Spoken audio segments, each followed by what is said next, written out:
How are you, folks? Dave Brown here with the New Populist. Thank you again for joining me. When Secretary of State Anthony Blinken went to China, I was hoping that maybe the Biden administration had recognized that things had gone too far, especially with this whole Chinese spy balloon thing, and that we needed to lower tensions and generally just have a reset of U.S. Chinese relations. Unfortunately, when Blinken got back from China, what does Joe Biden do? He went to a campaign fundraising event and called President Xi a dictator, which of course angered the Chinese and pretty much undid any progress that Blinken had made in China. And with Biden, because of his fairly obvious dementia, you're never sure if what he says was something that was meant to be said. There has been several times where he's talking in front of a microphone.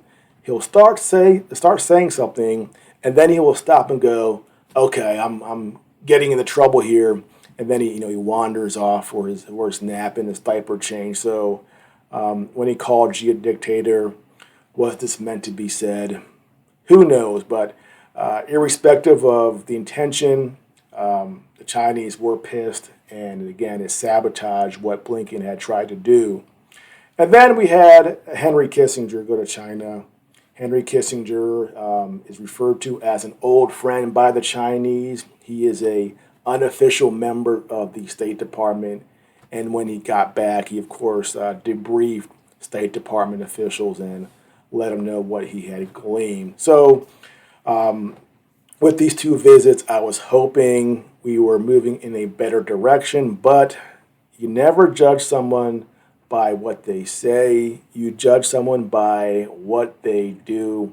And with that in mind, we have this news here. U.S. announces $345 million military aid package for Taiwan. The United States has announced $345 million in military aid for Taiwan. And what is the Biden administration's first major package, drawing on America's own stockpiles to help Taiwan counter China? The White House said Friday the package would include defense, education, and training for the Taiwanese. Washington will send man-portable air defense systems, or MANPADS, intelligence and surveillance capabilities, firearms, and missiles, according to two U.S. officials who spoke on the condition of anonymity to discuss sensitive matters. U.S. lawmakers have been pressuring for Pentagon and White House to speed weapons to Taiwan. The goals are to help it counter China and to deter China from considering attacking by providing Taipei enough weaponry that it would make the price of invasion too high. And that's really the important thing here, is that they want to make the price of invasion too high by accelerating the flow of weapons to Taiwan. And apparently the status quo was not good enough, so now we are digging into our own stockpiles and giving these weapons to Taiwan so Taiwan does not have to wait. And that's what it says here.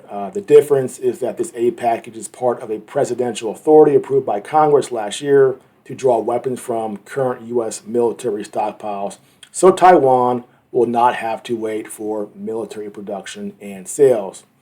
So what are we trying to do here? Well, there's actually an article in the New York Times back in 2022 that says it explicitly. So we know what's happening here, but it's said by the newspaper of record that U.S. aims to turn Taiwan into giant weapons depot.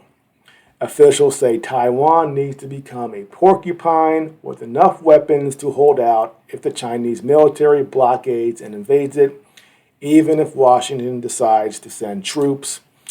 American officials are intensifying efforts to build a giant stockpile of weapons in Taiwan after studying recent naval and air force exercises by the Chinese military around the island, according to current and former officials. The exercise showed that China would probably blockade the island as a prelude to any attempted invasion, and Taiwan would have to hold out on its own until the United States or other nations intervene if they decided to do that, the current and former official says.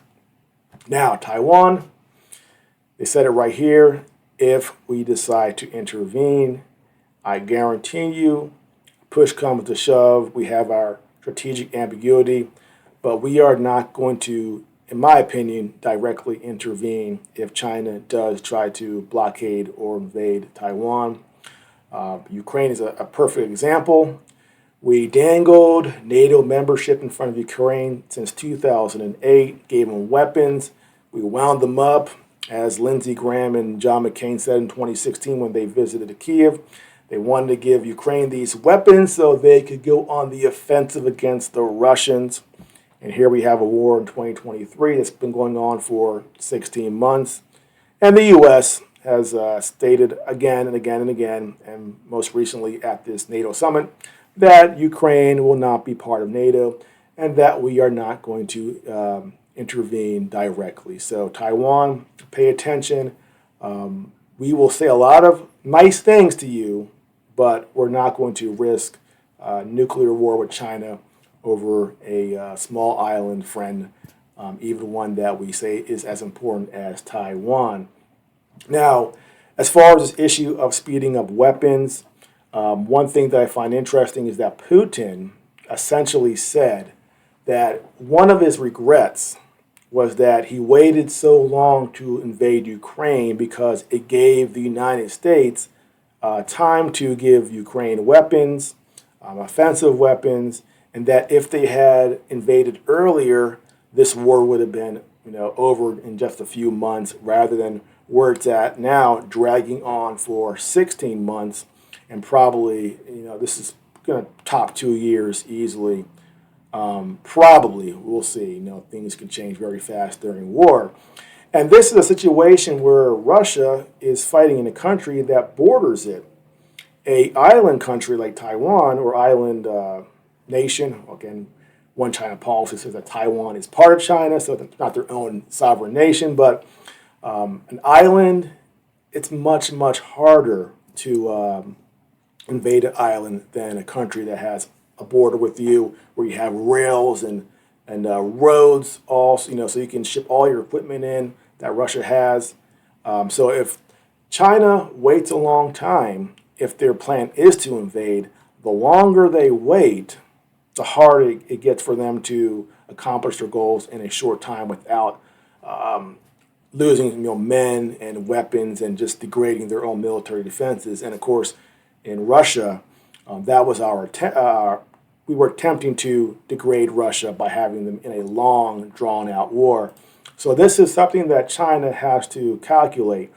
And one thing I look at is the numbers. The United States, we gave $2.5 billion to Ukraine since 2014.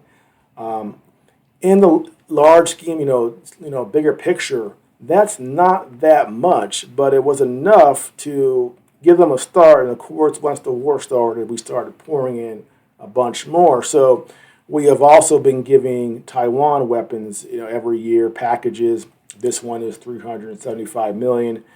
And again, the longer this drags on, the longer we do this, China has to make the calculation. Do we wait? Do we try to do things peacefully? What do we do? And the one wild card we have is the fact that in January of 2024, there will be elections in Taiwan, and perhaps the party that's more favorable to China might win, and that could solve the problem right here. But, that's 6 months away, and it seems that maybe the United States is doing this to try to provoke a response from China before that election, so that could sway public opinion within Taiwan. And, don't sleep on that, because, you start a war or conflict, and public opinion can just shift really quickly and create a situation like we have, in Ukraine right now with this war. So I don't know. if that's the intent, but it certainly seems like a provocation toward China to see if they will do something that could rock the boat and maybe have an influence on the thinking of the Taiwanese going into this election in 2024. But China, generally very careful. They don't react rashly. They're not impulsive. They're very careful, and I don't think they're going to be suckered into this provocation. But you never know. Maybe they have intelligence and information that we don't have, and that they have other concerns. But again, it's United States. We say we want peace and prosperity, and we want to calm things down, and then we do these things that tell us or tell the real intent, what we're really trying to do, and that's what you pay attention to. Actions, not words, and this last action speaks volumes. Well, that's it for now. If you are new to my channel, please like and subscribe, and I'll see you next time.